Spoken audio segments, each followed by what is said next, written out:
17 KG 50 গ্রাম, তাহলে 30 টাকা হলে কয় টাকা হচ্ছে জানো? 511 টাকা 50 পয়সা।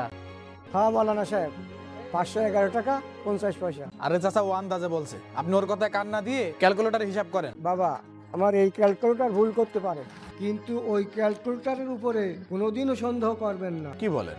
দাঁড়াও হিসাব করে দেখছি। তাই তো, আপনার ছেলেটা তো বিরাট ইন্টেলিজেন্ট। এটা আমার ছেলে না মাওলানা সাহেব, ও আমার প্রতিবেশী। তা তোমার নাম কি?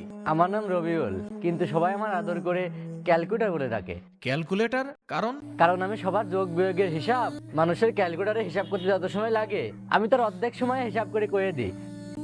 ঠিক আছে চাচা, আসসালামু আলাইকুম। ওয়ালাইকুম আসসালাম। চাচা আসসালামু আলাইকুম। 56 টাকা।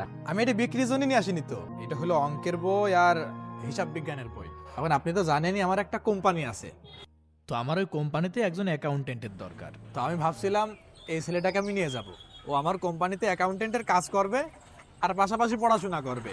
এটা তো খুব ভালো কথা হুজুর, কিন্তু ও তো এখানে ভাঙড়ির কাজ করতো, ও আপনার কোম্পানিতে হিসাব নিকাশ সামলাতে পারবে? হিসাব নিকাশের ব্যাপারে তো ও এক নাম্বার। তাও ঠিক। আমি যদি ওকে আমার সাথে নিয়ে যাই, আপনার কোনো আপত্তি নেই তো? না না হুজুর, আপত্তি থাকবে কেন?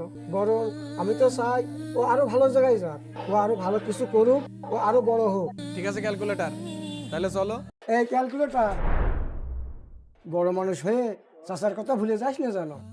চাচা কি বলছেন আপনি? আপনি হলেন আমার বাবার মতো, আমি আপনার ভুলতে পারি? শোনেন, আপনার যে কোনো প্রয়োজনে আমাকে ডাকবেন, এই ক্যালকুলেটর আবার উপস্থিত হয়ে যাবে। ঠিক আছে, যা। আসি, আসসালামু আলাইকুম। ওয়ালাইকুম আসসালাম। গ্রামের ছেলেদের প্রতিভার অভাব নেই, অভাব শুধু একটা সুযোগের। ভিডিওটি ভালো লাগলে অবশ্যই শেয়ার করবেন।